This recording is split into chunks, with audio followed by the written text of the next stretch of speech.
विकसित मुलुकमा अनलाइन पेमेन्टको प्रयोग सामान्य भइसके पनि नेपालका लागि भने यो अझै नयाँ नै छ। विभिन्न कम्पनीले अनलाइन र मोबाइलबाट रकम भुक्तानी सेवा प्रदान गर्दै आए पनि नियमन गर्ने निकाय थिएन। नेपाल राष्ट्र बैङ्कले यस्तो सेवा प्रदान गर्न लाइसेन्स लिनुपर्ने बाध्यात्मक व्यवस्था गरेको छ। यस्तो सेवा प्रदान गर्ने 3 निजी कम्पनीलाई राष्ट्र बैङ्कले हालै लाइसेन्स प्रदान गरेको छ।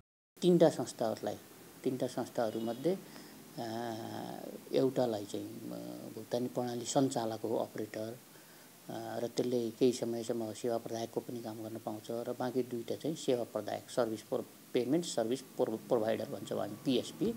तीनटा संस्थाहरूलाई दिएको छ। यसमा चाहिँ पहिलो संस्था प्रभु टेक्नोलोजी प्रणाली हो, दोस्रो IME डिजिटल सोल्युसन लिमिटेड भन्ने हो, र तेस्रो चाहिँ ई-सेवा फोन पे प्रणाली। 2073 साल जेठ 30 गते राष्ट्र बैङ्क सञ्चालक समितिले भुक्तानी सम्बन्धी कार्य गर्ने संस्था संयन्त्रलाई प्रदान गरिने अनुमति नीति पारित गरेको थियो। त्यो नीतिमा भुक्तानी सेवा प्रदायक र भुक्तानी प्रणाली सञ्चालकले लाइसेन्स प्राप्त गर्न न्यूनतम चुक्ता पुँजी कायम गर्नुपर्ने व्यवस्था गरिएको थियो। जस अनुसार भुक्तानी सेवा प्रदायकको हकमा कार्ड मार्फत कारोबार गर्ने संस्थाले 5 करोड रुपैयाँ र दूरसञ्चार प्रविधि मार्फत कारोबार गर्ने संस्थाले 1 करोड रुपैयाँ न्यूनतम चुक्ता पुँजी कायम गर्नुपर्ने व्यवस्था गरिएको छ। त्यस्तै भुक्तानी प्रणाली सञ्चालकले न्यूनतम 10 करोड रुपैयाँ चुक्ता पुँजी कायम गर्नुपर्नेछ। अब उपरान्त यस्ता संस्थाहरूको निरीक्षण, निगरानी र निर्देशन जारी गर्ने काम राष्ट्र बैङ्कले गर्नेछ। नेपाल राष्ट्र बैङ्कले अब इजाजत दिँदाखेरि केही शर्तहरू तोकेको हुन्छ। त्यो शर्त अन्तर्गत रहेर यिनीहरूले आफ्नो कार्य सम्पादन गर्नुपर्ने हुन्छ र समय समयमा यस्ता संस्थाहरूको निगरानी, निरीक्षण गर्ने काम र आवश्यक परेमा निर्देशन जारी गर्ने काम पनि त्यो अधिकार पनि राष्ट्र बैङ्कलाई रहन्छ।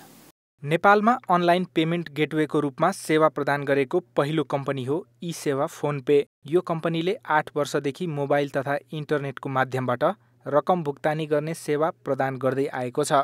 राष्ट्र बैङ्कले लाइसेन्स प्रदान गरेपछि आगामी दिनमा यो सेवाप्रतिको विश्वास बढ्ने ई-सेवाका प्रमुख कार्यकारी अधिकृत असगर अली बताउँछन्। नेपाल राष्ट्र बैङ्क जस्तो सरकारी निकायबाट नियमन भइसकेपछि अब यो सेवा सुविधाहरूमा चाहिँ एचडिजी रहे तापनि जुन एउटा चाहिँ जनताले अथवा हामीले ग्राहकहरूले जुन गर्ने एउटा जुन विश्वासको लेभल थियो, त्यो लेभलमा चाहिँ एउटा चाहिँ ड्रास्टिक चेन्ज आउँछ जस्तो लाग्छ हामीलाई।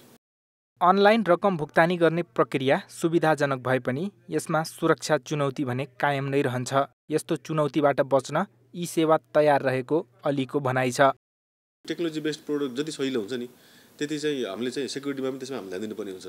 त्यसको लागि चाहिँ हामीले ई-सेवाको लागि मात्रै लगभग 54-55 जनाको चाहिँ टेक्निकल टिम नै छ कि त्यो टेक्निकल टिमले ग्लोबल ट्रेन्ड के छ र हाम्रो चाहिँ नेपालीहरूको हामीले चाहिँ गर्नुपर्ने के छ, यो दुईटाको बिचको ग्याप आइडेन्टिफाई गरेर त्योभन्दा बेटर वे के हुनसक्छ त, जसले गर्दाखेरि चाहिँ साँच्चैकै हाम्रो सिस्टम चाहिँ ह्याक प्रुफ होस् होइन, र अनि त्यसपछि यसमा चाहिँ टेक्निकल इस्युजहरू एकदम कम आउन्।